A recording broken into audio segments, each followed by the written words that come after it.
Data অ্যানালাইসিসের ক্ষেত্রে আমরা একটা টেবিলের সাথে আরেকটা টেবিল জয়েন করে কিংবা মাল্টিপল টেবিল একসাথে জয়েন করে আমরা বিভিন্নভাবে ডেটা রিটার্ন করি। তো আজকে আমি এসকিউএল এবং মাইএসকিউএল ওয়ার্কবেঞ্চ ব্যবহার করে বিভিন্ন জয়েনিং মেথড সম্পর্কে আলোচনা করব এবং সেগুলোর কোড ইমপ্লিমেন্টেশন দেখব। তাহলে আমি ফিরে যাচ্ছি আমার মাইএসকিউএল ওয়ার্কবেঞ্চে।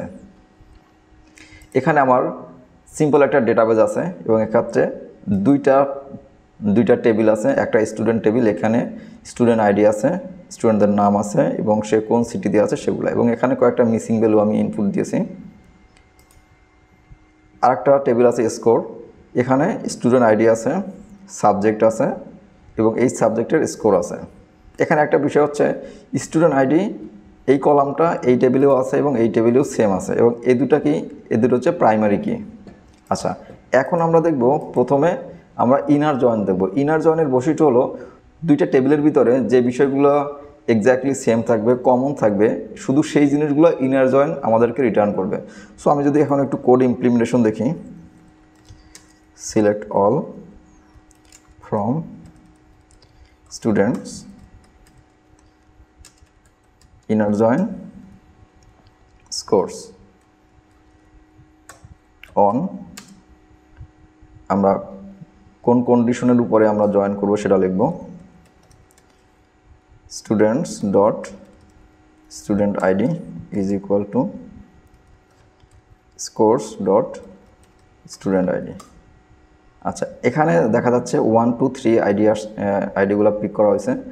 এই টেবিলে দেখা যাচ্ছে 1 থেকে 5 পর্যন্ত আছে এবং এই টেবিলে আছে 1 2 3 এবং 6 কিন্তু এখানে আছে কিন্তু এখানে নাই, বাট 1 2 3 এই তিনটা রো দুইটা টেবিলেই কিন্তু আমাদের আছে, এই জন্য তিনটা রো এ রিটার্ন করে দিছে।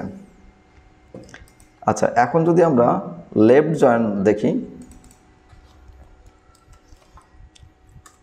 আচ্ছা লেফট জয়েনের ক্ষেত্রে আমরা দেখব যে দুইটা টেবিলের যদি শুরুর দিকে যে টেবিল থাকবে সেটাকে যদি আমরা লেফট টেবিল ধরি এবং পরের টেবিলটাকে যদি আমরা রাইট টেবিল ধরি, তাহলে লেফট জয়েন মানে হচ্ছে লেফট টেবিল মানে প্রথম টেবিলটার যা আছে সব ডেটা রিটার্ন করবে।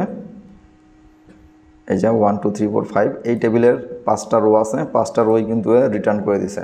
এরপরে রাইট টেবিলের যেগুলা মিল আছে, লেফট টেবিলের সাথে যেগুলা মিল আছে রাইট টেবিলের, সেইগুলা কিন্তু শুধু রিটার্ন করবে। যেমন 1 2 3 এই টেবিলের 1 2 3 এই তিনটা রোই শুধু এর সাথে মিল আছে, এই জন্য এই রাইট টেবিলের তিনটা রোই রিটার্ন করছে এবং বাদ বাকি কলাম নাল ভ্যালু ইনপুট করছে। এক্ষেত্রে মনে রাখতে হবে লেফট জয়েনের ক্ষেত্রে লেফট যে টেবিল থাকবে সে হচ্ছে কিং, এবং রাইট জয়েন যখন আমরা করব তখন দেখব রাইট টেবিল থাকবে সে কিংয়ের ভূমিকা নেবে।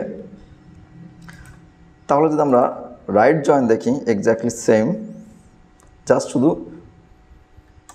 উল্টো আচরণ করবে। আচ্ছা, রাইট জয়েনের ক্ষেত্রে বলবো রাইট টেবিল মানে স্কোর টেবিল হচ্ছে কিং, তার মানে স্কোর টেবিলের যা আছে সব কিছু রিটার্ন করবে আগে। এই 4টা রো এ রিটার্ন করে দিছে, এই যে 1 2 3 4 এই 4টা রো রিটার্ন করছে এবং এই রোর সাথে মিল রেখে যে রো এই টেবিলে আছে, লেফট টেবিলে আছে, স্টুডেন্ট টেবিলে 1 2 3 এই তিনটা রো মিল আছে, এই তিনটা রো রিটার্ন করে দিছে এবং বাদ বাকি যে ভ্যালু থাকবে এগুলো নাল ভ্যালু হিসেবে ইনপুট দিয়ে দিয়েছে। Simple is that. আচ্ছা, এখন আমরা দেখব ক্রস জয়েন। ক্রস জয়েন থাকবে মূলত দুইটা টেবিলে যে ডেটা আছে সব ডেটা একবারে রিট্রিভ করে দিবে। মূলত আমরা এসএসসি লেভেলে যেরকম অঙ্ক করছিলাম ক্রস গুণনের, এটা মূলত সেই প্রিন্সিপালই মেনে চলবে। আচ্ছা, যদি একটু কোড ইমপ্লিমেন্টেশন দেখি, select all from students, cross join scores.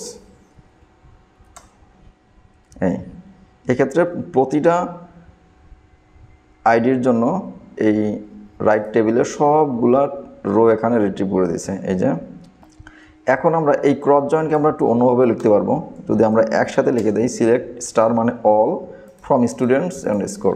এক্ষেত্রে কিন্তু আমাদের ক্রস জয়েনের মতো আউটপুট একটা দিবে আমাদের। তো এক্ষেত্রে আমি আর একটা ছোট্ট বিষয় বলি, সেটা হচ্ছে এখানে যদি আমরা হোয়ার ক্লজ দিয়ে দিই, হোয়ার ক্লজ দিয়ে যদি আমরা একটা শর্ত আরোপ করে দিই, where students dot student ID is equal to scores dot student ID, তাহলে কিন্তু ইনার জয়েনের মতো আচরণ করবে। দেখেন আমাদের কিন্তু এই দুইটা টেবিলের যে 3টা রো কমন আছে এ শুধু এই টেবিলগুলোই রিটার্ন করে দিয়েছে। তাহলে আমরা যদি ক্রস জয়েনে যদি আমরা হোয়ার ক্লজ, আমরা যদি ক্রস জয়েনে যদি হোয়ার কন্ডিশন অ্যাড করে দিই, তো সেক্ষেত্রে এ আমাদেরকে ইনার জয়েনের মতো আচরণ করবে। তাহলে এই মেথডগুলো আমরা যদি মনে রাখি, তাহলে আমরা ডেটা অ্যানালাইসিসের ক্ষেত্রে আমরা সুন্দর মতো বিভিন্ন ধরনের টেবিল একসাথে হ্যান্ডেল করতে পারবো।